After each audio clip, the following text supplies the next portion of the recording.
की उसके चारों तरफ जो इंडस्ट्री है वो घूमती है। वो कह सकते हैं कि जो इंडस्ट्री को कारोबार समझने के लिए, इंडस्ट्री का ऑपरेशन समझने के लिए आपको उन शब्दों को समझना जरूरी है। तो आप अगर उन शब्दों के सहारे कुछ म्यूचुअल फंड इंडस्ट्री में प्रवेश कर सकते हैं और समझ सकते हैं कि म्यूचुअल फंड इंडस्ट्री किस तरह से काम करती है।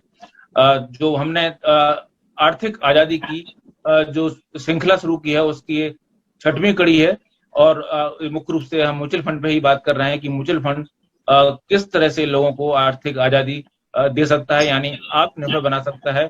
आत्मनिर्भर बना सकता है उनको अपने, क्योंकि निवेश आप करते हैं तो निवेश के बाद आपको जीवन भर उससे आय मिल सकती है, आत्मनिर्भर आप बन सकते हैं अगर आपने म्यूचुअल फंड इंडस्ट्री में सही एडवाइजर के गाइडेंस के साथ, सही फंड के साथ आपने निवेश किया है। और इस चर्चा में हमारे साथ जुड़ रहे हैं आईसीआईसीआई प्रूडेंशियल के नॉर्थ इंडिया के हेड पंकज जावंजल जी, और हमारे साथ हैं जितेंद्र अग्रवाल जी जो कि म्यूचुअल फंड एक्सपर्ट हैं और एक डिस्ट्रीब्यूटर है उदयपुर से, और पंकज जी गुड़गांव से जुड़ रहे हैं। आप दोनों का बहुत बहुत स्वागत है इस चर्चा में। पंकज जी, सबसे पहले सर हमें ये बताएं कि पिछले आप कुछ समय से म्यूचुअल फंड इंडस्ट्री काफी लाइमलाइट में है, काफी कुछ में नई चीजें हुई हैं, तो थोड़ा सा संक्षेप में हमें बता पाएं कि पिछले 1 साल में क्या क्या हुआ है, और 1 साल में कुछ और आपने प्रोडक्ट इनोवेशन देखे हैं क्या हम लोगों ने? नमस्कार। देखिए, पिछले 1 साल में वैसे तो म्यूचुअल फंड इंडस्ट्री को तकरीबन 20-25 साल से ऊपर हो गए हैं, बट पिछले कुछ सालों में जिस हिसाब से ग्रोथ इस इंडस्ट्री में आई है वो काफी अच्छी तरह से आई है। और खास करके पिछले साल से, क्योंकि हुआ ये है कि अब तक क्या होता था कि निवेश के कई सारे विकल्प हुआ करते थे एक निवेशक के सामने। जैसे कि कोई ट्रेडिशनल इन्वेस्टमेंट में इन्वेस्ट करता था, फिक्स डिपॉजिट है, पोस्ट ऑफिस है, और बाकी भी सारे रियल एस्टेट है बाकी। अब हुआ ये है कि पिछले 1-1.5 साल से कई सारे विकल्पों में जो रिटर्न्स होते हैं, जिससे खास करके आपने इंटरेस्ट रेट देखा होगा, ये काफी नीचे आ गए हैं। उस वजह से थोड़ा सा उनमें रुझान इन निवेशकों का थोड़ा कम हुआ है, और उसी के सामने म्यूचुअल फंड्स में लोगों को जो रिटर्न्स है वो थोड़े अच्छे भी आए हैं, और इसमें थोड़ा सा टैक्स एडजस्टमेंट के बाद निवेशकों को बेटर रिटर्न बैठ रहा है म्यूचुअल फंड में। इसलिए कहीं ना कहीं बहुत सारे निवेशकों का रुझान इस तरफ बढ़ा है। दूसरा ये भी कारण है कि इसमें म्यूचुअल फंड में पिछले 1 साल में, बिकॉज बाजार में जिस हिसाब से 1 साल में उछाल आया है, उसके बाद रिटर्न्स और भी अच्छे हो गए, तो इस वजह से वो काफी लाइमलाइट में भी आ गए। तीसरा, आपने एक बहुत अहम मुद्दा उठाया कि इसमें क्या कोई नई चीजें आई है म्यूचुअल फंड में, तो आई थिंक नया इनोवेशन म्यूचुअल फंड इंडस्ट्री में पिछले 1-1.5-2 साल में काफी हुआ है। काफी सारे अच्छे कॉन्सेप्ट और प्रोडक्ट्स आए हैं, जैसे कि बैलेंस एडवांटेज फंड सीरीज है, जो कि बाजार के उतार चढ़ाव को देखते हुए निवेश करता है और इन्वेस्टर के रिस्क को थोड़ा कम करता है। जैसे सिस्टमैटिक ट्रांसफर है, एसआईपी है, इसमें नए ऑप्शंस ये है कि फ्रीडम एसआईपी या बूस्टर एसआईपी जैसे ऑप्शंस आए हैं, जिसमें कि बाजार के उतार चढ़ाव को मद्देनजर रखते हुए निवेशक का पैसा कम या ज्यादा करके वो सिस्टमैटिक ट्रांसफर के थ्रू इन्वेस्टमेंट होता है। तीसरा, क्योंकि इस कोविड के बाद से काफी सारी चीजें डिजिटल हो गई है, तो कहीं ना कहीं हमारे निवेशक भी डिजिटल प्लेटफॉर्म्स का काफी इस्तेमाल करने लगे हैं, और म्यूचुअल फंड्स ने अपने आप को डिजिटली काफी अच्छी तरह से तैयार किया था ये कोविड आने से पहले। तो आज अगर हम बात करें तो एक निवेशक घर में बैठे ही अपने फोन के थ्रू निवेश कर सकता है म्यूचुअल फंड पे, अलग अलग म्यूचुअल फंड पे। तो ये एक बहुत बड़ा निवेशकों को फायदा हुआ है कि वो घर बैठे इन म्यूचुअल फंड्स में भी इन्वेस्ट कर सकते हैं अपने वित्तीय सलाहकार के सलाह से। तो ये कुछ चीजें हैं जिसकी वजह से म्यूचुअल फंड में काफी उछाल आया है खास करके पिछले 1 साल।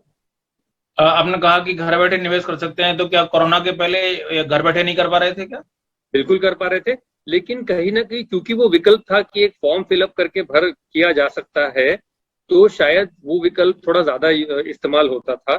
बट जब वो विकल्प खत्म हुआ, ये खास करके कोविड के बाद, तो कई लोगों ने डिजिटल प्लेटफॉर्म्स को अपनाया और उनमें अपने आप को उन्होंने तैयार किया कि कैसे मैं डिजिटल प्लेटफॉर्म के थ्रू इन्वेस्ट कर सकता हूँ। तो ये एक थोड़ा सा फायदा ही हुआ है ये पिछले 1 साल में। कितनी ग्रोथ है ये सर 1 साल में, अगर हम परसेंटेज टर्म में बात करें तो? सर, परसेंटेज टर्म में अगर बात करें तो म्यूचुअल फंड का अगर हम खाली इनफ्लो की बात करें तो मोर देन 30% की ग्रोथ आई है म्यूचुअल फंड। 30%? 30%? हाँ जी। ओके, कुछ आंकड़ा बता पाएंगे आपकी जो है ना, कितना उसका AUM था और अब कितना AUM हो गया? सर आंकड़ा मैं आपको एग्जैक्ट, क्योंकि ये शो इस पे जाएगा, मुझे आंकड़ा एग्जैक्ट आपको मैं चेक करके। कोई बात नहीं जी। तो 30% ग्रोथ है मतलब, ओके। अगर हम बात करें, सबसे अधिक जो चर्चा होती है म्यूचुअल फंड इंडस्ट्री में वो होती है जितेंद्र जी, NAV की। तो NAV अगर आप हम समझाएं, क्योंकि सबसे ज्यादा जो है ना, जो वास्ता पड़ता है ग्राहकों का वो आप लोगों से ही पड़ता है, डिस्ट्रीब्यूटर से ही। और डिस्ट्रीब्यूटर का ही जो है ना वो जितनी भी कह सकते हैं कि जान खाते हैं या परेशान करते हैं, वो आप लोगों को ही करते हैं कि भाई बताओ ये क्या चीज है। क्योंकि पंकज जी तो दूर बैठे अपना आप लोगों को थमा देते हैं कि भाई संभालो मोर्चा। तो NAV क्या है, और NAV को जो है ना, क्या ये रोज चेंज होती है? और रोज चेंज होती है तो क्या रोज उसमें आपका एक्सपेंस रेशियो का जो है ना रोज गड़बड़ होती है? किस तरह से चलता है सर ये? नमस्कार स्वतंत्र जी, नमस्कार पंकज जी। एक्चुअली एनएवी को समझने के लिए हमारे को तीन इसके कंसेप्ट है, उनको देखना पड़ेगा। एक तो एनएवी मतलब नेट एसेट वैल्यू, दूसरा AUM असेट अंडर मैनेजमेंट, और तीसरा यूनिट। तो एक्चुअली क्या है कि जब भी कोई म्यूचुअल फंड स्कीम लॉन्च होती है तो वो लॉन्च होती है 10 रुपए की एनएवी पे। 10 रुपए एनएवी पे लॉन्च होती है, और उस म्यूचुअल फंड ने मान लो 500 करोड़ का कलेक्शन किया। 500 करोड़ के कलेक्शन को हम 10 से डिवाइड करेंगे तो उतनी यूनिट्स, सब यूनिट जिन्होंने भी सब्सक्राइब किया उन सबको उतनी यूनिट्स अलॉट हो जाएंगी। अब वो 500 करोड़ की वैल्यू डेली चेंज होती रहती है, या तो नया सब्सक्रिप्शन आता है और मार्केट के हिसाब से उसकी वैल्यू चेंज होती रहती है, या तो 500 करोड़ बढ़ के 510 करोड़ रुपए हो गए 15 दिन के बाद, या 500 करोड़ रुपए 490 करोड़ रुपए हो गए 10 दिन के बाद। तो क्या होगा कि जितनी नंबर ऑफ यूनिट्स हैं उससे उस AUM की वैल्यू को डिवाइड कर दिया जाता है। जैसे 510 करोड़ हो गए तो 510 करोड़ में पहले मान लो 50 लाख यूनिट 5 करोड़ यूनिट्स थी, तो 5 करोड़ यूनिट से डिवाइड कर दिया जाता है। 50 करोड़ यूनिट्स थी, सॉरी, 500 अगर 10 रुपए की एक यूनिट है तो 50 करोड़ यूनिट से डिवाइड कर दिया जाता है, तो वो यूनिट कोई 10 रुपए 20 पैसे के आसपास की पर यूनिट हो जाती है। वो तो 10 रुपए पर 20 पैसे पर यूनिट होगी, और 490 है तो वो 9 रुपए 80 पैसे पर यूनिट हो जाती है। तो इस तरीके से ये NAV चलती रहती है। जो NAV है वो और अब तो NAV का डेली मार्केट में जो भी उसकी वैल्यू AUM की वैल्यू में जो चेंज हो रहा है और जितनी नंबर ऑफ यूनिट्स है उससे डिवाइड करते हैं तो वो NAV की वैल्यू आ जाती है। तो ये इसमें डेली चेंजेस इस हिसाब से होते रहते हैं। अब बात आती है एक्सपेंस रेशियो की। तो एक्सपेंस रेशियो जितना भी NAV में डेली चेंज होता है, से फॉर एग्जांपल मार्केट उसके टोटल पोर्टफोलियो में एक दिन में 5% का रिटर्न दिया, टोटल जहां पे भी वो इन्वेस्टेड था मनी, और उसने एक दिन में 5% का रिटर्न दिया। अब एक्सपेंस रेशियो अगर उस स्कीम का 1.5% का एक्सपेंस रेशियो है पूरे साल का, तो 1.5% डिवाइडेड बाई 365 इंटू जो भी 5% की वैल्यू से जितना बढ़ा, तो उतना तो एक्सपेंस रेशियो उसमें से कम हो जाएगा, प्रोपोर्शनेटली कम होगा, और बाकी पूरी की पूरी उससे NAV बढ़ जाएगी। ऐसा नहीं है कि वो 1.5% का एक किसी मंथ एंड पे चार्ज होगा या ईयर एंड पे चार्ज होगा, वो डेली NAV में चार्ज होता है, और पूरे साल का डिवीजन होकर के, अच्छा, डिवाइडेड बाई 365 कर करके। थोड़ा सा और विस्तार से समझ लेते हैं इसको। आपने कहा कि NAV यूनिट के हिसाब से होती है। यूनिट आपकी 10 रुपए में जारी होती है। 10 रुपए में जारी हुई मतलब एक कंपनी ने, आपने कहा कि 500 करोड़ का फंड है तो 50 करोड़ यूनिट जारी की। हाँ जी। 50 करोड़ जो यूनिट इसने जारी की वो उसको बढ़ा सकता है बाद में, कि एक स्कीम में 50 करोड़ जारी होने के बाद उसके बाद आगे जारी नहीं हो सकती? और नहीं, वो ओपन एंडेड फंड्स होते हैं ये, तो इसमें रेगुलर सब्सक्रिप्शन आता रहता है। तो जब भी जो यूनिट वैल्यू होती है जिस दिन, उस दिन जो भी सब्सक्रिप्शन आता है उससे उतनी यूनिट्स बढ़ती जाती है और AUM बढ़ता जाता है। से फॉर एग्जांपल इनिशियली 500 करोड़ का कलेक्शन हुआ और 50 करोड़ का कलेक्शन अगले 10 दिन में हो जाता है, तो 550 करोड़ और वैल्यू उसकी 580 करोड़ हो जाती है। तो 50 करोड़ का जो एडिशनल सब्सक्रिप्शन आया उनको भी नई यूनिट्स अलॉट होंगी। ऐसा नहीं है एग्जिस्टिंग यूनिट्स में से जाएंगी, तो वो यूनिट्स बढ़ जाएंगी 50 करोड़ से आगे बढ़कर के। 50 करोड़ के बदले में मान लो पर यूनिट 11 रुपए पे दी, लगभग 4 लाख यूनिट अगर अलॉट हुई है तो 40 लाख यूनिट, तो 40 लाख यूनिट और बढ़ जाएगी, 5 करोड़ 40 लाख यूनिट्स हो जाएंगी। अच्छा, तो यूनिट्स बढ़ती रहती है। पंकज जी, आप चूंकि जो है ना म्यूचुअल फंड इंडस्ट्री सीधे जुड़े हुए हैं, आपको जारी करने वाले हैं, तो 50 करोड़ इंडस्ट्री 50 करोड़ यूनिट जारी हुई, तो 50 करोड़ यूनिट जारी होने के बाद क्या कंपनी उसको धीरे धीरे मतलब आपको तो 100 करोड़ यूनिट बढ़ा सकती है? कितना बढ़ा सकती है? कोई अंत है इसका, लिमिट है? नहीं, इसका कोई अंत नहीं होता है सर। देखिए, फंड जितना बड़ा होता जाएगा उतने उसके यूनिट्स बनते जाएंगे, नए यूनिट्स ऐड होते जाएंगे। हालांकि जो नए निवेशक आते हैं, हाँ, जो नए यूनिट जारी होंगे 10 रुपए में जारी होंगे कि ज्यादा यूनिट ज्यादा? जो नए निवेशक आएंगे वो उस दिन की जो वैल्यू होगी उस एनएवी की, उस यूनिट की जो वैल्यू होगी उसके हिसाब से होंगे। जो एनएफओ में लोग आते हैं, जो नया प्रोडक्ट आता है तब 10 रुपए में आते हैं। मान लीजिए 6 महीने बाद उसकी अगर वैल्यू 12 रुपए 80 पैसे हुई, तो नया निवेशक उस दिन अगर आ रहा है तो 12 रुपए 80 पैसे के हिसाब से उनको यूनिट्स मिले। अच्छा, और जैसे शेयर मार्केट में आईपीओ का हल्ला होता है, वैसे आप लोगों की अभी कोई नई स्कीम आती है तो वैसा ही शोर होता है कि कोई नई स्कीम आ रही है, इसमें आप आईपीओ में अलॉटमेंट लगाओ, मारा मारी करो, वो सब चलता है? नहीं, देखिए इतना आईपीओ जैसा ये नहीं होता है। हालांकि प्रमोशन जरूर होता है सारे कंपनीज की तरफ से, सारे एडवाइजर्स की तरफ से कि ये नया प्रोडक्ट, नया स्कीम आया है, नया प्रोडक्ट है, नया कॉन्सेप्ट है, इसमें निवेश करना चाहिए। तो ऐसा कोई जरूरी नहीं है कि आपने उन पहले 15 दिनों में ही निवेश करना चाहिए, लेकिन कई सारे निवेशक प्रेफर करते हैं वैसे इन्वेस्ट करना। इसमें लिस्टिंग, जैसे आईपीओ में होता है कि लिस्टिंग गेन के लिए निवेश करते हैं, वो कॉन्सेप्ट यहाँ एनएफओ में नहीं होता। ये तो एक लंबे समय के लिए आपने किया गया निवेश होता है, 3 साल 5 साल के लिए। तो इस पे लिस्टिंग गेन पे मुझे बेचना है, और ये कॉन्सेप्ट नहीं होता है। तो लिस्टिंग गेन का मतलब इसमें कोई कॉन्सेप्ट नहीं है, लिस्टिंग गेन का कोई जरूरत फायदा नहीं होता? ये देखिए फायदा देखिए हो भी सकता है उन 5 दिनों में, जहां एनएफओ बंद होता है और खुलता है, उन 5 दिनों में अगर बाजार बहुत ऊपर चला गया तो हो सकता है एनएवी भी ऊपर खुले और हमने सही जगह हमने निवेश कर दिया हो। कई बार एनएवी ऊपर भी खुलती है काफी।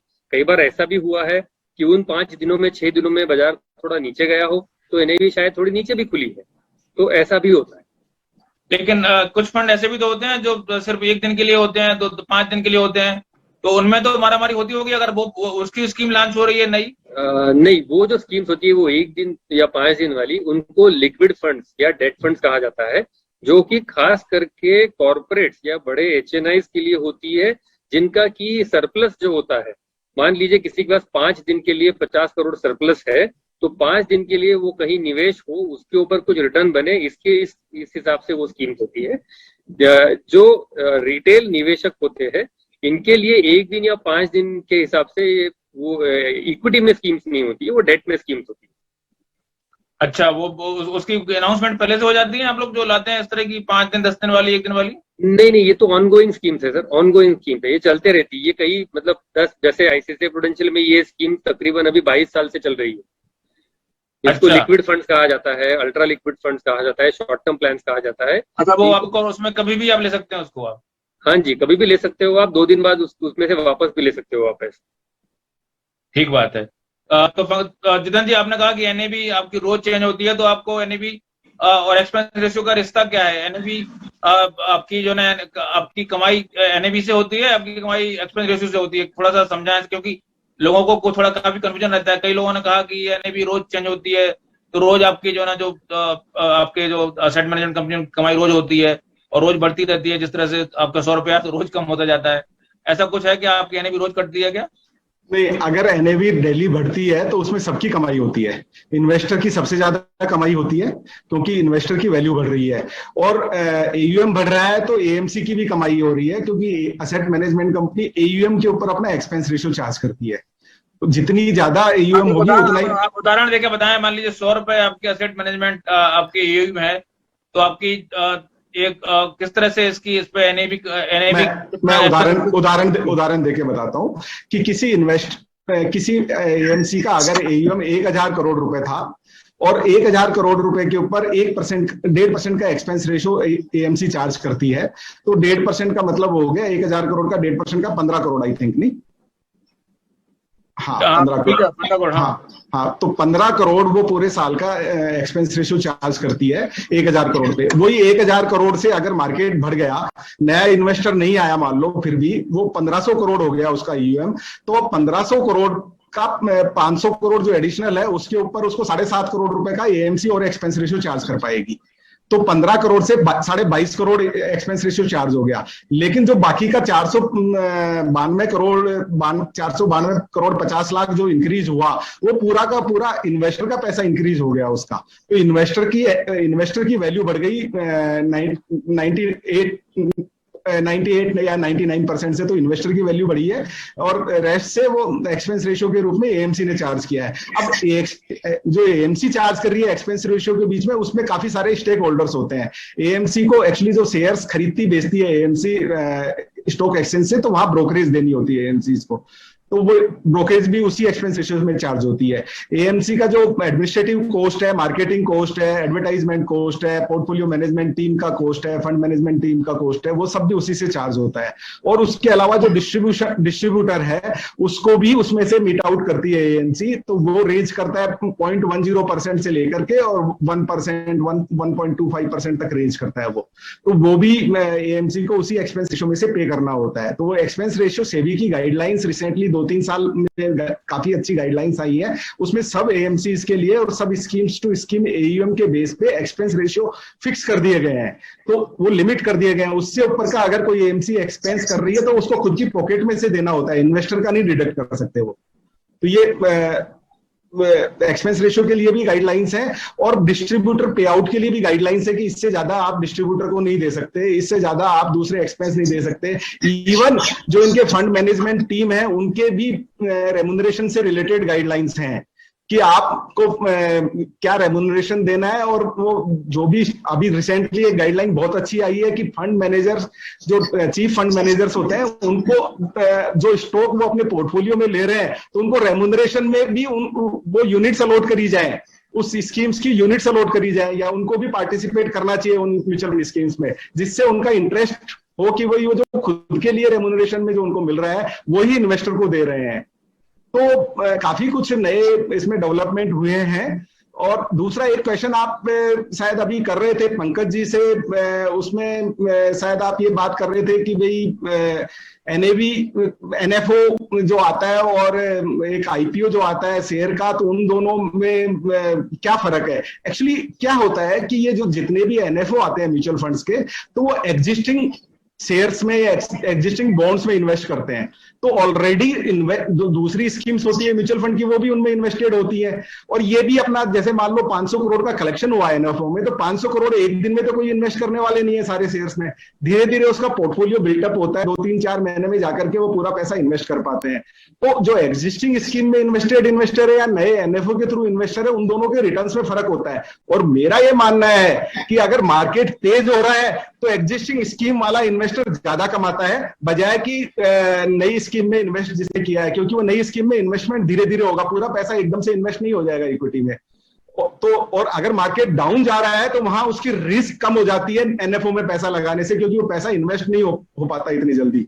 और एग्जिस्टिंग में तो क्या पूरा पैसा इन्वेस्टेड होता है, तो उसकी रिस्क थोड़ी बढ़ जाती है। तो ये एक रिस्क हम लोग एनएफओ में इन्वेस्टर्स का पैसा इसलिए भी लगाते हैं जब मार्केट पीक पे होता है, तेज होता है, कि थोड़ा सा टाइम मिल जाएगा पैसा इन्वेस्ट करने के लिए, तो मार्केट जो तेज हो रहा है उसका फायदा मिल जाएगा, क्योंकि मार्केट जैसे जैसे करेक्ट होगा तो फंड मैनेजर वो पैसा लगाता जाएगा तो उसका फायदा मिलेगा, तो ऑटोमेटिकली वो हेज हो जाएगा एक तरह से पैसा, ये मान लीजिए आप उसको। तो इसको इस टूल की तरीके से भी देखा जा सकता है। लेकिन अगर इक्विटी वाली फंड नहीं है और वो एनएफओ जो ना अगर डेट वाला है या फिर किसी और सेक्टोरल वाला है, तो उसमें भी वही यही बात। सेक्टोरल में तो कोई फर्क नहीं होता, क्योंकि सेक्टोरल भी सारे इक्विटी ही होते हैं। लेकिन अगर वो डेट का फंड होता है तो डेट का फंड लाने से पहले ही फंड मैनेजर कौन से उसको डेट इंस्ट्रूमेंट्स या कौन से बॉन्ड्स और कहाँ पैसा लगाना है वो पहले से ही आइडेंटिफाई करके रखता है। तो डेट के फंड का पैसा इन्वेस्ट करने में उसको ज्यादा टाइम नहीं लगता, क्योंकि उसको क्या है कि एक तरह से डेट का एनएफओ लाने से पहले इन्वेस्टर को बताना होता है कि वो पैसा वो कहाँ इन्वेस्ट कर रहा है और उसकी क्या अप्रोक्सीमेटली यील्ड आने वाली है उसको, और क्या मैच्योरिटीज होंगी उसकी। तो मेरे हिसाब से 3 से 5 दिन में पूरा पैसा इन्वेस्ट हो जाता है। तो वहां इतना बड़ा टाइम पीरियड नहीं मिलता है फंड मैनेजर को इन्वेस्ट करने के लिए। ओके, ठीक है। तो एनएबी आपको कहना है कि, लेकिन आपने कहा कि जो है ना, जैसे 15 करोड़ 22 करोड़ का उदाहरण दिया आपने, लेकिन मुझे लगता है कि जो है ना इतना मतलब अराउंड अमाउंट में नहीं होता होगा, जो लगभग, क्योंकि रोज अगर वो रोज कट रहा है 365 दिन के हिसाब से, तो वो काफी कुछ इसमें मतलब डिफरेंट किस्म का होता होगा। ऐसा नहीं है कि राउंड फिगर में आता होगा। नहीं, कोई डिफरेंस किस्म का नहीं होता। ये बिल्कुल फिक्स फॉर्मूला होता है, कंप्यूटराइज फिक्स फॉर्मूला होता है कि क्या एक्सपेंस रेशियो अलाउड है और क्या एनएवी है, चाहे उस दिन एनएवी डाउन हो रही हो और चाहे बढ़ रही हो, एक्सपेंस रेशियो तो डिडक्ट होगा ही, और वो फिक्स फॉर्मेट से डिडक्ट होगा, मैकेनिकल टर्म में डिडक्ट होगा, किसी को कोई पावर नहीं है कि उसको कम ज्यादा कर दे, क्योंकि वो हाँ मतलब रेगुलरली डेली बेसिस पे वो डिडक्ट होना जरूरी है वर्किंग डेज में। नॉन वर्किंग डेज में तो कोई एनएवी में चेंज होता नहीं है। अच्छा, का मतलब है कि आपका मान लीजिए 1000 करोड़, तो 1000 करोड़ के बाद आपका 1.6%, उसके बाद डिवाइड बाय 365 यही होगा। 365 या टोटल वर्किंग डेज कर सकते हो आप उसको, टोटल मार्केट वर्किंग डेज। अच्छा, वर्किंग डेज तो, लेकिन वर्किंग डेज तो आपको साल के बाद पता चलेंगे कि आपको, फिर आप कैसे करेंगे डिवाइड? एक्चुअली उसको एडजस्ट कर सकते हैं, होगा ये कोई सेबी की गाइडलाइंस होगी। पंकज जी को अगर इस बारे में कुछ बता पाए तो। देखिए क्या होता है कि वो जो एक्सपेंस रेशियो होता है वो पूरे साल भर का होता है। तो एनएवी जैसे फ्राइडे के दिन अगर एनएवी निकलती है, क्योंकि फ्राइडे को मार्केट ऑन है, अगर बिजनेस डे है तो फ्राइडे के स्क्रिप्ट के वैल्यूएशन के हिसाब से it is value of the investment minus the expense ratio, वैसे एनएवी बनती है। और सैटरडे संडे क्योंकि बिजनेस डे नहीं होता है, उसका जो एक्सपेंस होता है वो मंडे की एनएवी में अक्रू होके चार्ज होता है। ओके, मतलब आपका मतलब है कि आपका जो एक्सपेंस रेशियो होता है 365 डे का, लेकिन संडे सैटरडे का जो आपको आएगा मंडे को आएगा। करेक्ट। अच्छा, तो आपको कहना है कि आप खरीदना है तो आप सैटरडे को खरीद लें? नहीं, उससे कोई फर्क नहीं पड़ेगा ना। आप कभी भी अगर आप खरीदेंगे, आप तो निवेश कर रहे हैं 2 साल 3 साल 5 साल 10 साल के लिए। वो 1 या 2 दिन का जो डिफरेंस है ना, वो शायद चंद रुपए या कुछ पैसों में ही आएगा, अगर आएगा भी तो उससे इतना कोई फर्क नहीं पड़ता। अच्छा, मतलब आपका फार्मूला सेट है कि डिवाइडेड बाय 365 ही होगा वो, इससे ये बिल्कुल फैक्ट है। हाँ जी। ओके, तो कुछ और सब चलते हैं कि जो है ना, जैसे एक्सिट लोड होता है, एंट्री लोड होता है, लोड होता है, इसके बारे में कुछ बताएं हमें, क्योंकि इसमें भी आप काफी कुछ चार्ज लगते हैं। लोड क्या है, एंट्री लोड क्या है, एग्जिट लोड क्या है, पंकज जी? देखिए, एंट्री लोड कुछ साल पहले हुआ करता था कि अगर आप निवेश कर रहे हैं तो आपके निवेश में से 1%, 2%, 2.5% डिपेंडिंग ऑन हर स्कीम का क्या एंट्री लोड है, उतना आपके इन्वेस्टमेंट में से डिडक्ट होता था। लेकिन कुछ सालों से एंट्री लोड ये खत्म कर दिया गया है। तो अब जो भी निवेशक इन्वेस्ट करते हैं वो उनका निवेश जो है, जो एनएवी के एक्सपेंस के हिसाब से ही चलता है, उसमें कोई एंट्री लोड या एडिशनल चार्जेस नहीं होते हैं। हाँ, एग्जिट लोड जरूर होते हैं। एग्जिट लोड जरूर इसलिए होते हैं कि हम चाहते हैं कि निवेशक एक पर्टिकुलर स्कीम में, क्योंकि हम स्कीम का ऑब्जेक्टिव लिखते हैं, हर स्कीम का एक इन्वेस्टमेंट ऑब्जेक्टिव होता है, उस पर हम लिखते हैं कि ये स्कीम 3 से 5 साल के लिए निवेशकों ने इन्वेस्ट करनी चाहिए। तो निवेशकों को 1 साल में इसमें से 1 या 1.5 साल depending on scheme to scheme निवेशकों ने इसमें से एग्जिट नहीं करना चाहिए, इसलिए एक एग्जिट लोड होता है स्कीम का। जनरली इक्विटी स्कीम्स में 1% का एग्जिट लोड होता है, 1 साल से लेके 18 महीने में 1.5 साल तक का एग्जिट लोड होता है। एंट्री लोड अब कोई नहीं होता है म्यूचुअल फंड्स में। और लोड जैसा कुछ शब्द है, लोड नहीं, वही एग्जिट लोड ही होता है बस। अच्छा, तो हो सकता है कि मैंने जो सुने हैं वो जो है ना किताबी बातें हो सिर्फ। इसके अलावा आपने एक और शब्द सुना होगा, SWP। SWP क्या चीज है सर? SIP SWP में क्या अंतर है पंकज जी? देखिए, SIP होता है कि अगर मुझे हर महीने एक छोटा सा निवेश हर महीने मुझे अगर करना है और वो सिस्टमेटिकली करना है, तो उसके लिए उसे सिस्टमेटिक इन्वेस्टमेंट प्लान कहते हैं। कि मैं हो सकता है कि मैं ये तय करूं कि मैं हर महीने 5,000 इन्वेस्ट करना चाहता हूँ, 10,000 या 20,000। तो हर महीने एक पर्टिकुलर फिक्स डेट को, जो डेट मैंने चूज करी हो, उस डेट को उतना पैसा मेरे अकाउंट से कट के जो मैंने स्कीम सिलेक्ट की है उस स्कीम में निवेश होता है। ये हो गया systematic investment plan. Systematic withdrawal ये होता है कि मैंने इन्वेस्टमेंट करके एक जमा पूंजी बनाई है म्यूचुअल फंड में, मान लीजिए वो 5 लाख की है, 10 लाख की है, 50 लाख या 1 करोड़ की है। अब उसमें से मुझे रेगुलर कैश फ्लो चाहिए, मुझे अगर रेगुलर कैश फ्लो चाहिए तो उसको कहते हैं सिस्टमेटिक विड्रॉल प्लान। तो उसमें ये होता है कि जैसे मैंने SIP में एक फिक्स्ड अमाउंट हर महीने निवेश किया है, वैसे मैं ये तय कर सकता हूँ कि एक फिक्स्ड अमाउंट मुझे एक पर्टिकुलर तारीख को मेरे अकाउंट में उसमें से मुझे वापस आए, रिडम्पशन होके वापस आए। उसको सिस्टमेटिक विड्रॉल कहते हैं, ताकि वो हर महीने, खास करके रिटायर्ड लोगों के लिए काफी अच्छा विकल्प होता है ये, कि उन्होंने एक जमा राशि इन्वेस्ट कर दी है और उसमें से अपने महीने के खर्चों के लिए हर एक पर्टिकुलर डेट में थोड़ा एक अमाउंट वो सिस्टमेटिक विड्रॉल ले रहे हैं।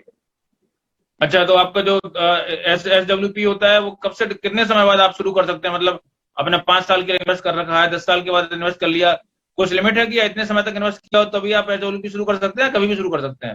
नहीं, देखिए, SWP तो आप कभी भी शुरू कर सकते हैं। आपने अगर आज 1 लाख भी निवेश कर दिया हो तो आप अगले हफ्ते से कह सकते हो कि मुझे, या अगले महीने से मुझे SWP चाहिए, ये आप कह सकते हो। लेकिन निवेशकों के लिए ये ज्यादा लाभकारी होता है कि अगर वो निवेश करे कम से कम 2 से 3 साल के लिए, और उसके बाद उसमें से सिस्टमेटिक विड्रॉल ले, क्योंकि अभी आप जो निवेश कर रहे हो उस पैसे को आपको बढ़ने का मौका भी देना चाहिए। जब वो पैसा बढ़ेगा और उसमें से आप विड्रॉल करेंगे तब आपको ज्यादा फायदा होगा, बजाय इसके कि आपने जो जमा पूंजी कराई उसी में से विड्रॉ करना शुरू कर दिया तो आपका कैपिटल ज्यादा आएगा अगर आपने तुरंत विड्रॉल शुरू कर दिया। अच्छा, और आपका जो डिविडेंड भी इसमें सब चलता है कि डिविडेंड भी एक शब्द है, क्योंकि डिविडेंड तो शेयर बाजार का शब्द है, लेकिन इसमें भी कुछ होता है डिविडेंड का, जितेंद्र जी? हाँ जी, इसमें भी डिविडेंड ऑप्शन होता है कि जिसमें स्कीम डिसाइड करती है कब डिविडेंड देना है। कुछ स्कीम्स ऐसी होती है जिसमें मंथली या क्वार्टरली डिविडेंड का भी प्रयास किया जाता है, हालांकि ये कंफर्म नहीं होता है। और कुछ स्कीम्स होती है जिसमें हाफ ईयरली या एनुअल डिविडेंड की फ्रीक्वेंसी होती है, वो भी प्रयास किया जाता है कि हम एनुअल डिविडेंड दे पाए। लेकिन पिछले 1-2 साल से ये हुआ है कि डिविडेंड के ऊपर जो टैक्स आया है पिछले बजट में, उसके बाद से सिस्टमेटिक विड्रॉल ऑप्शन ये ज्यादा लाभदायक है निवेशकों के लिए डिविडेंड के बजाय, क्योंकि डिविडेंड में निवेशक को 10% टैक्स लग जाएगा।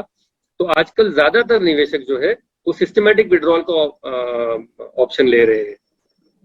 अच्छा, आपका मतलब है कि आपको सिस्टमेटिक विड्रॉल लेने पे आपको टैक्स नहीं लगता, लेकिन डिविडेंड पे टैक्स लगता है? नहीं, सिस्टमेटिक विड्रॉल पे लगता है, लेकिन डिविडेंड के कंपैरिजन में वो अगर आप वैसे कम टैक्स लगता है, कम टैक्स लगता है एक्चुअली। डिविडेंड के ऊपर टोटल इनकम वाली स्लैब से टैक्स लगता है, अगर जो भी उसको टैक्सेबल स्लैब है उससे टैक्स लगेगा डिविडेंड। मेरी आवाज आ रही है ना आपको? हाँ, बिल्कुल आ रही है। हाँ हाँ, तो जैसे 30% की स्लैब में कोई है तो 30% टैक्स लगेगा। और सिस्टमेटिक विड्रॉल प्लान के थ्रू अगर वो 1 साल से पुराना इन्वेस्टमेंट को विड्रॉ कर रहा है और इक्विटी का इन्वेस्टमेंट है तो वो 10% टैक्सेबल स्लैब में होगा और 1 लाख तक का विड्रॉल पे कोई टैक्स भी नहीं लगेगा। तो इसलिए क्या है कि वो टैक्स फ्रेंडली हो जाता है अगर आप ग्रोथ में इन्वेस्टेड हो और सिस्टमेटिकली विड्रॉ कर रहे हो या रिडीम कर रहे हो।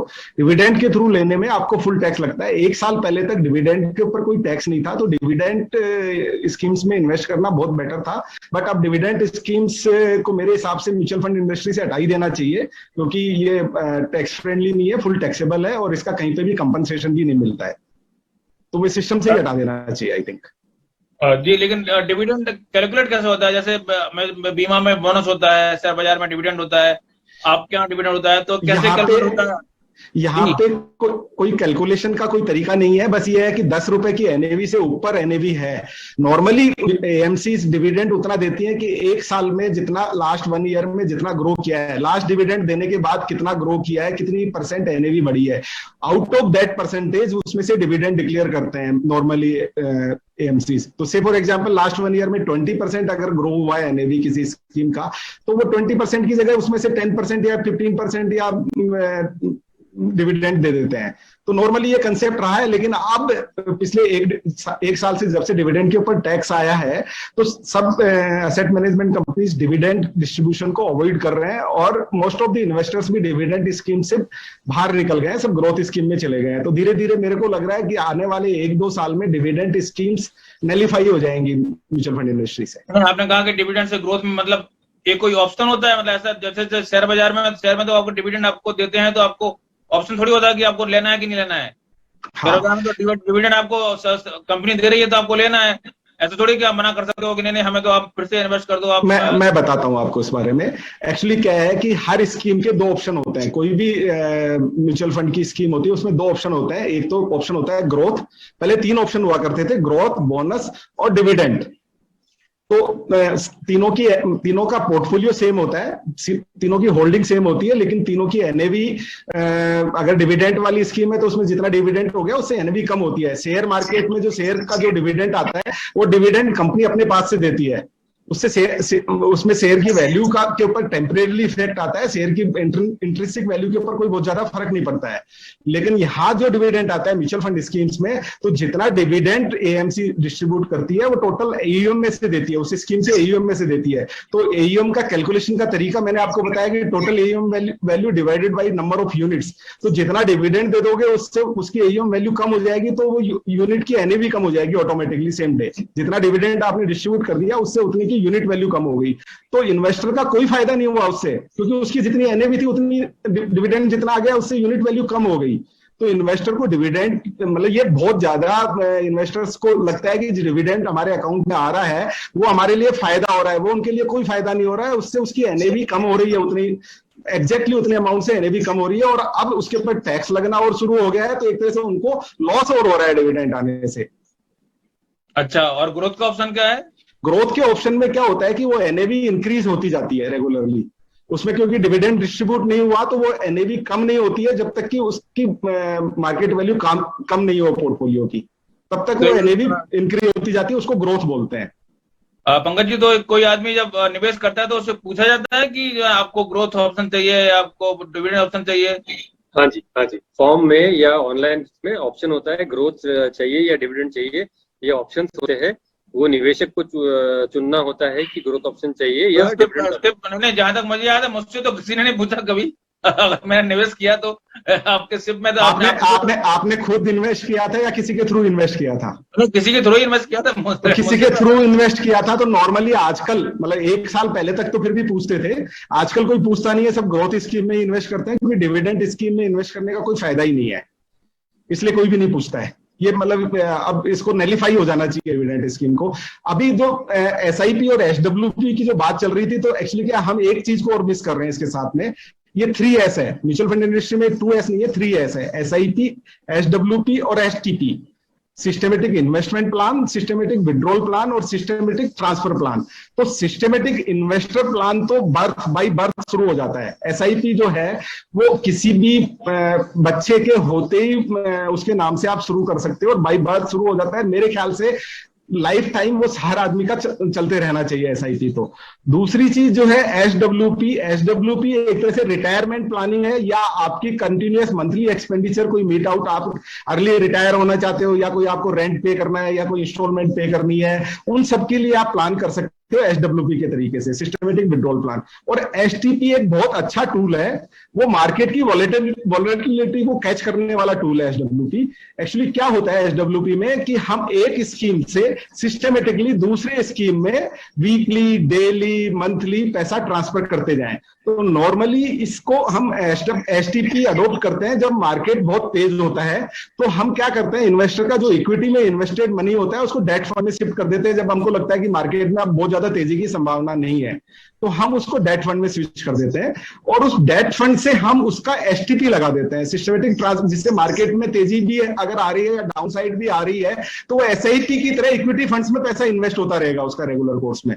तो उसको मार्केट की वॉलेटिलिटी का एवरेजिंग हो जाएगी उस मनी का, और वॉलेटिलिटी का फायदा डेट में इन्वेस्ट होता रहेगा या इक्विटी में इन्वेस्ट होता रहेगा? इक्विटी में सिस्टमेटिकली ट्रांसफर होता रहेगा वो पैसा डेट फंड से। आपने कहा कि डेट इक्विटी से डेट में ट्रांसफर कर देते हैं और फिर से इक्विटी में लाते हैं। हाँ, फिर से इक्विटी में सिस्टमेटिकली, क्योंकि प्रॉफिट बुक कर लिया हमने। अब मार्केट नीचे आता है तो भी फायदा है, मार्केट ऊपर जाता है तो भी फायदा है। तो फिलहाल चलते हैं वक्त है ब्रेक का। ब्रेक के पहले हमने बात की है कि बूस्टर एसटीपी एक नया प्रोडक्ट हुआ है जारी। इसके अलावा और भी कुछ कोरोना के पीरियड में जैसे शुरू में बात हुई थी कि कुछ नए प्रोडक्ट आए हैं, उन पर भी बात करेंगे क्या क्या नए प्रोडक्ट कोरोना के बीच में आ चुके हैं। और इसके अलावा और भी कुछ जो कीवर्ड है वो हमारे साथ चर्चा करेंगे। कहीं मत जाइए, लौटते हैं छोटे से ब्रेक के बाद।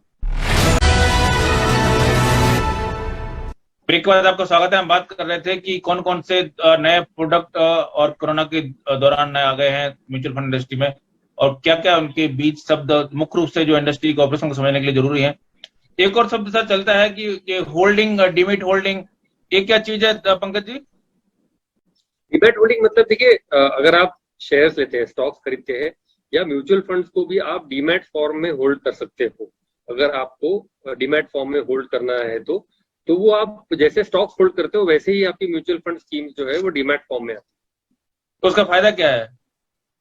देखिए ऐसा कोई उसका विशेष फायदा नहीं है कि म्यूचुअल फंड्स आपके डीमैट में होने चाहिए या डीमैट के अलावा होने चाहिए। ये तो अपना अपनी निवेशक का एक सहूलियत है कि उसको किस तरह से अपने फाइनेंसेस अरेंज करने। जो सुविधा दी गई है इसका कोई पर्पज तो होगा ना, किस किस उद्देश्य के लिए दी गई है सुविधा है? देखिए डीमैट जो होता है उसमें आप स्टॉक्स म्यूचुअल फंड एक ही साथ आप अगर कोई निवेशक कर रहे हैं तो वो उनको खुद ही कर रहे हैं, वो अपने self do it your self वाले मोड पे खुद ही कर रहे हैं वो। जबकि अगर आप नॉन डीमैट में जो कर रहे हैं, हो सकता है कि आपके कोई वित्तीय सलाहकार है, उनके हिसाब से आप सलाह लेके आप निवेश कर रहे हैं, तो फिर वो ज्यादा अधिकतर तौर पे नॉन डीमैट फॉर्म में हो। ओके, नॉमिनेशन कुछ और सब चलते हैं, नॉमिनेशन ट्रांसमिशन, ये क्या चीज है सर? देखिए नॉमिनेशन होता है कि अगर मैंने कोई राशि निवेश की है और मुझे कुछ अगर हो जाता है तो मेरे बाद वो राशि किसको जानी चाहिए, जैसे हमारी विल होती है, जैसे हम लिख के विल लिखते हैं, वैसे ही ये नॉमिनेशन होता है, ताकि जो भी नॉमिनी अपॉइंट किया गया है हम प्रॉपर डॉक्यूमेंटेशन के बाद वो राशि उस नॉमिनी के नाम पे ट्रांसफर कर पाए, इसके लिए नॉमिनेशन होता है। ये तो शुरू में हो जाता है जब भी आप निवेश करते हैं? हाँ जी बिल्कुल, आप शुरू में भी कर सकते हैं, अगर आपने नहीं किया हो तो आप बाद में भी नॉमिनी ऐड कर सकते हैं।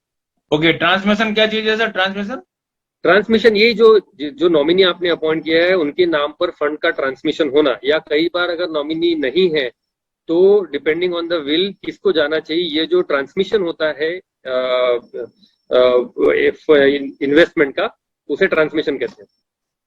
अभी आपने भी शब्द इस्तेमाल किया था रिडेम्पशन। रिडेम्पशन क्या चीज है, मतलब कैसे किस संदर्भ में इस्तेमाल होता है? विड्रॉल को रिडेम्पशन कहा जाता है म्यूचुअल फंड की परिभाषा में, कि हम जो कहते हैं कि मैंने 5 लाख रुपए लगाए हैं और उसमें से मैं 1 लाख रुपए का विड्रॉल करना चाहता हूं, तो कहा जाता है कि 1 लाख रुपए का रिडेम्पशन किया। अच्छा, इसका कोई और मतलब नहीं है ना जी। ओके।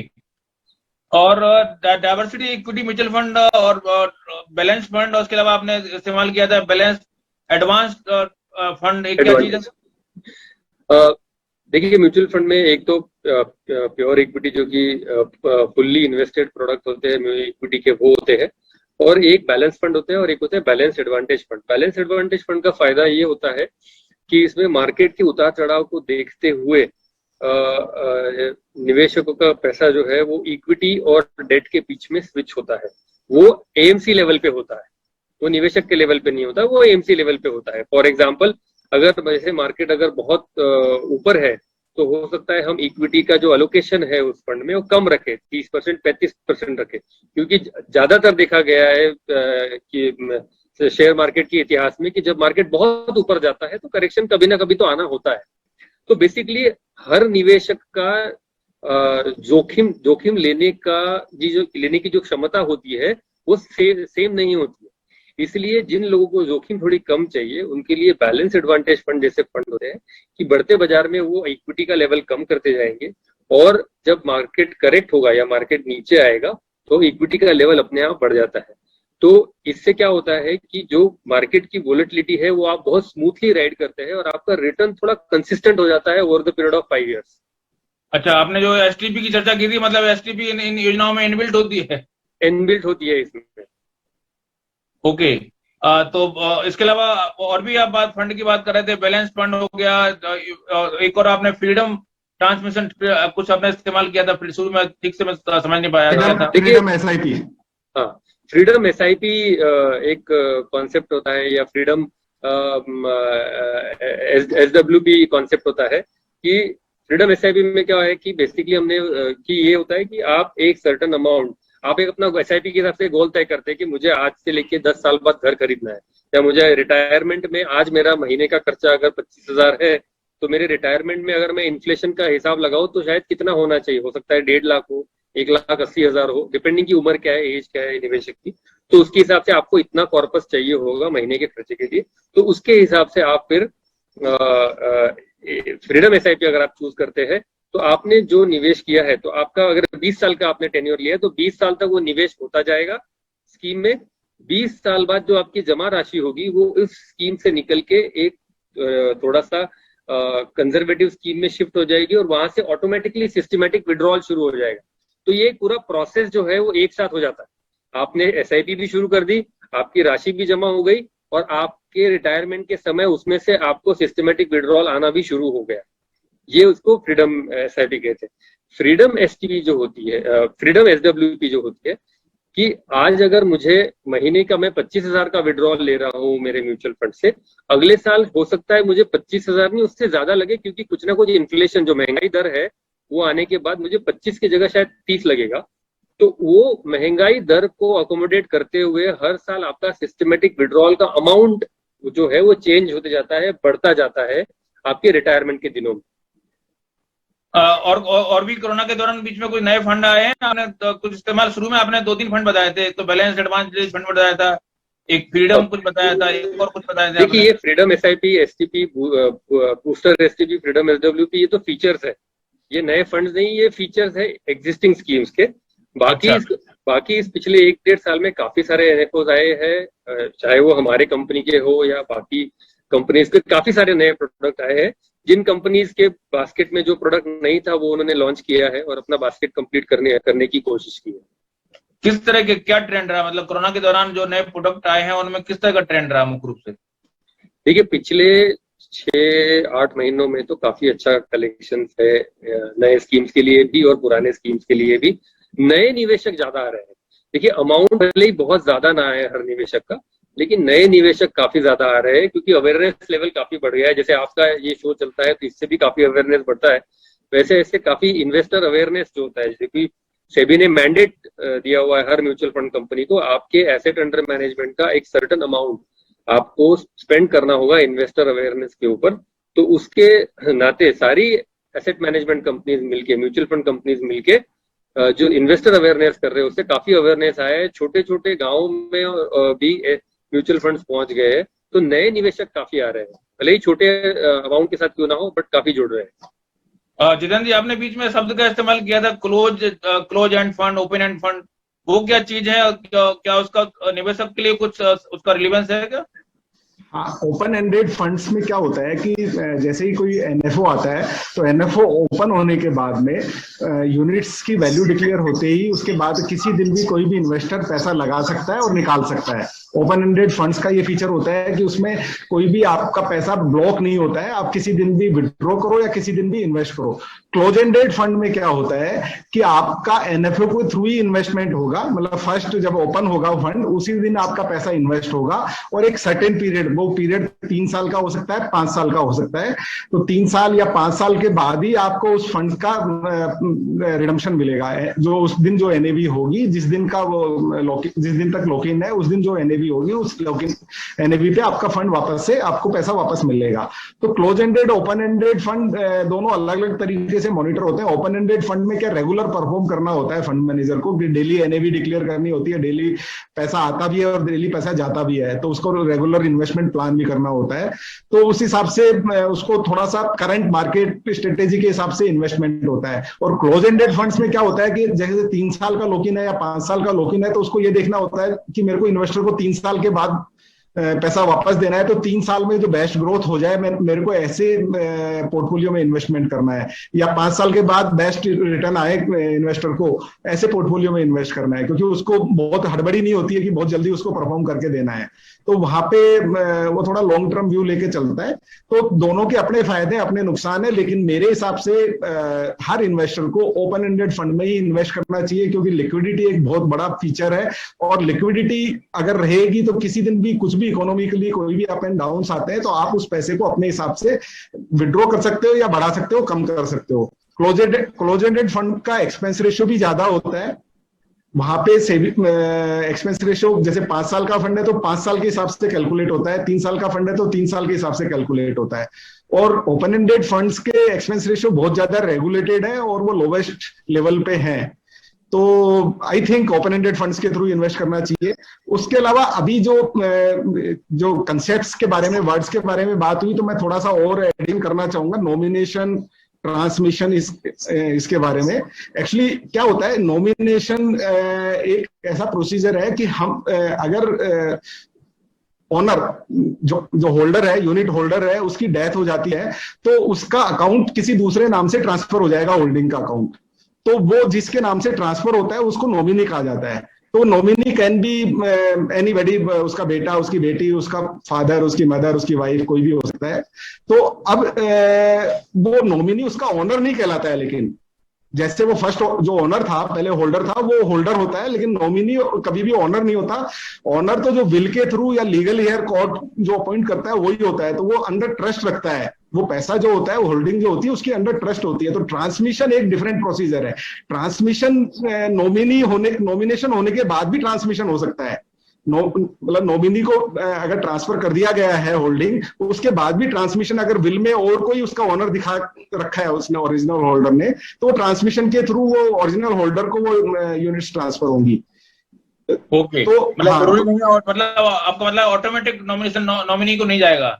नहीं, नॉमिनी को चला जाएगा एक बार तो, क्योंकि नॉमिनी अंडर ट्रस्ट उस होल्डिंग्स को मैनेज कर रहा है। लेकिन वो उसके बाद अगर विल में या कोर्ट के थ्रू कोई लीगल ईयर दूसरा निकल के आता है, तो वो ट्रांसमिशन प्रोसीजर के थ्रू दूसरे होल्डर को ट्रांसफर हो सकता है।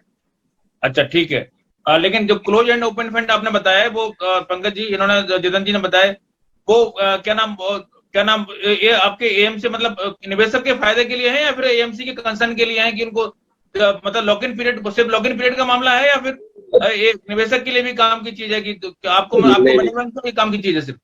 नहीं, देखिए, कोई भी जो स्कीम एक म्यूचुअल फंड कंपनी लेके आती है तो उसका सबसे पहला उद्देश्य होता है निवेशक का फायदा।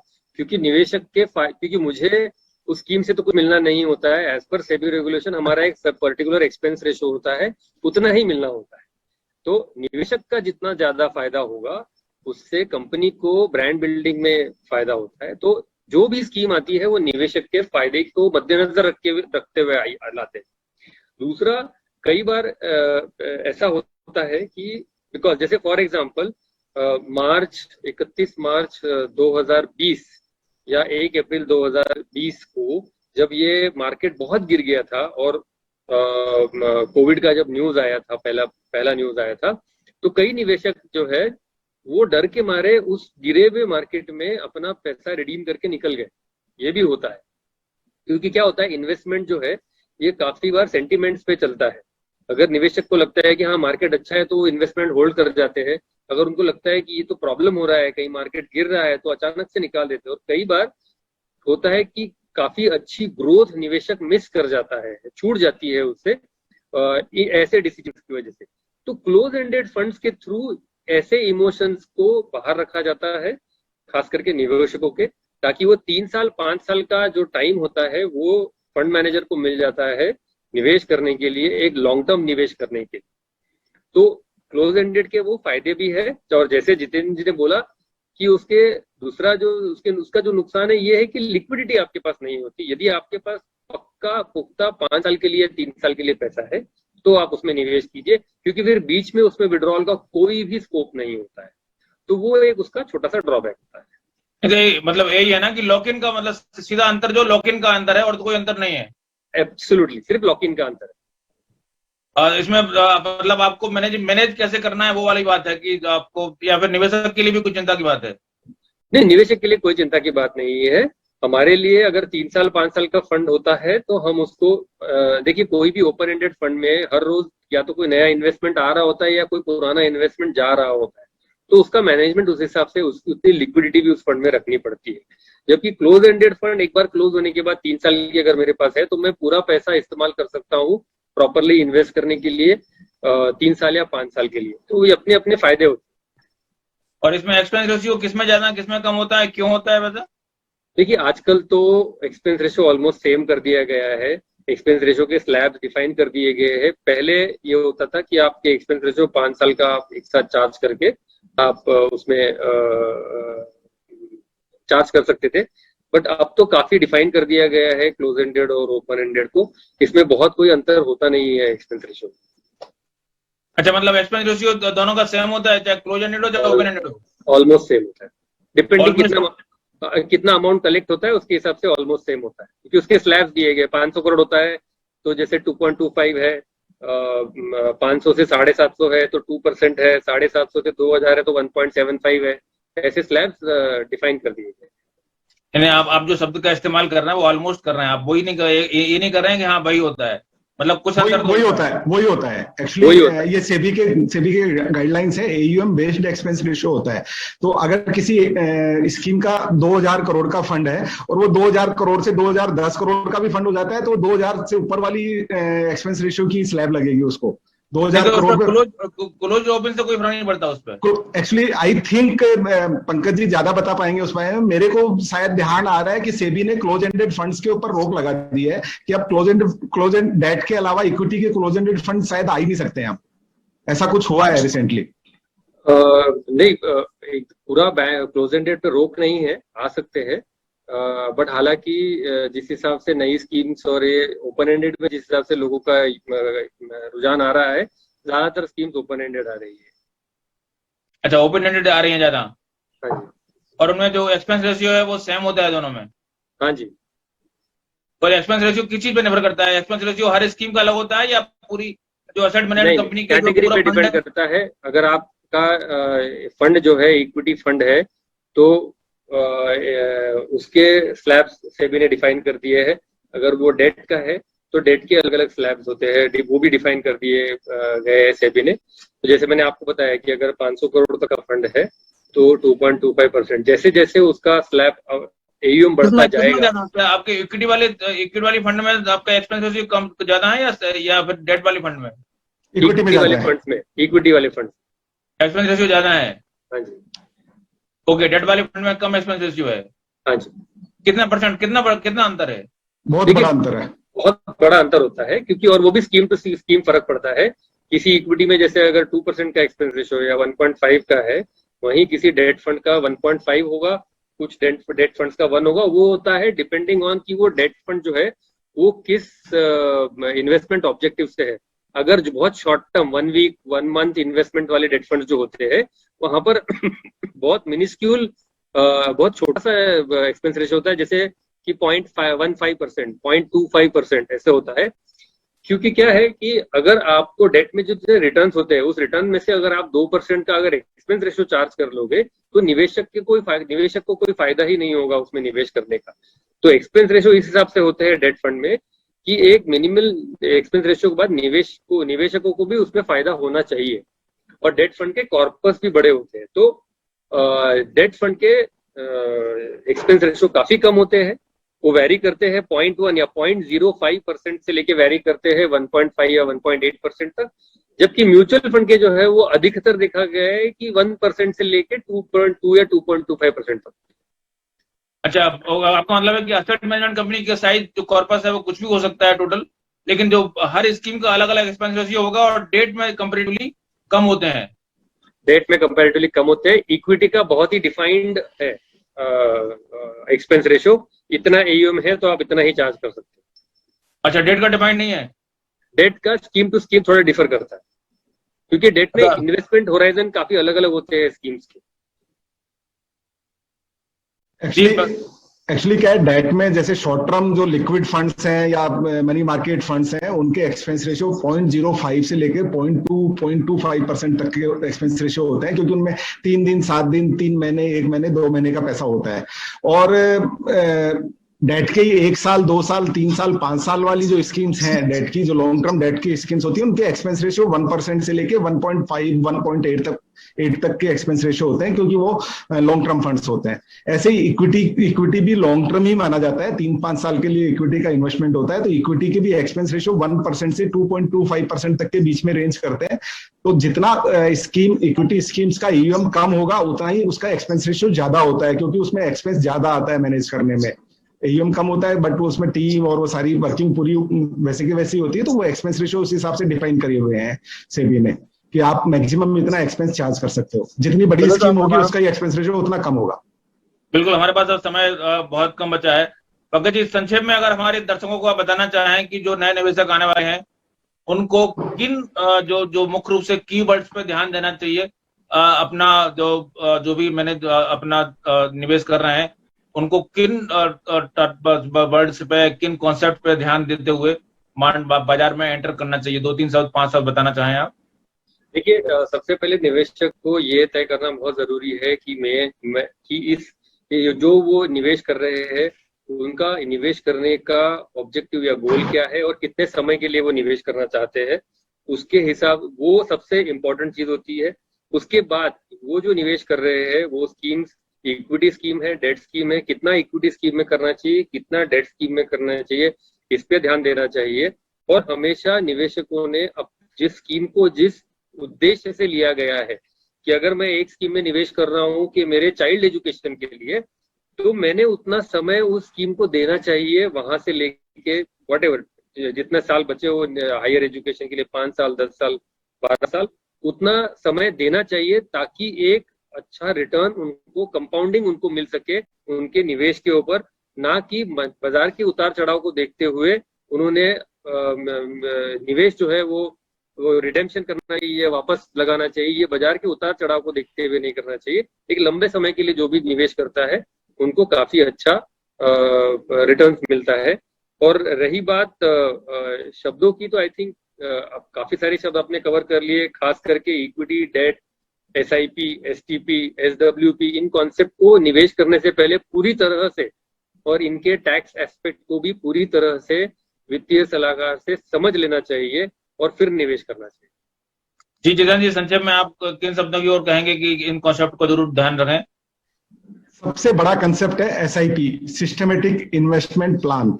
और ये जो हमारी पॉपुलेशन है, मेरा ये मानना है हर आदमी को जो उसका जितनी अर्निंग है उस अर्निंग का 30-40% खर्चे जो अपने household expenditure meet out करने के बाद जो सेव करता है उसका 30-40% मंथली SIP कर देना चाहिए। और मैंने पहले भी आपको कई बार बोला है कि 10 साल के बाद वो आराम से रिटायर हो सकते हैं अगर 10 साल तक उन्होंने अपनी अर्निंग सेविंग्स का 30-40% SIP किया है फैमिली के सब मेंबर्स के नाम से। तो इससे बढ़िया कोई ऑल्टरनेटिव नहीं है इन्वेस्टमेंट करने का। चलिए, तो फिलहाल इस चर्चा में इतना ही। हमने देखा कि म्यूचुअल फंड बहुत बड़ी इंडस्ट्री बनती जा रही है और उसका बहुत ऑपरेशन भी कॉम्प्लेक्स होते जा रहा है, नए नए उत्पाद आते जा रहे हैं, लेकिन उसका जो मूल उद्देश्य और जो मूल लक्ष्य है कि निवेशक का फायदा हो, क्योंकि निवेशक का फायदा हो तभी म्यूचुअल फंड इंडस्ट्री का भी ग्रो होती है, तभी उसके जो AUM है या फिर आपका जो एसेट मैनेजमेंट कंपनी है वो भी ग्रोथ करती है।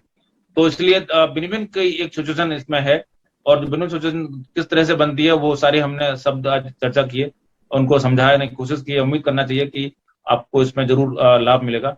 आप सभी लोग, जितेंद्र जी आप हमारे साथ जुड़े, पंकज जी हमारे साथ जुड़े, बहुत बहुत धन्यवाद। नमस्कार। आप देख रहे हैं पथ घटी।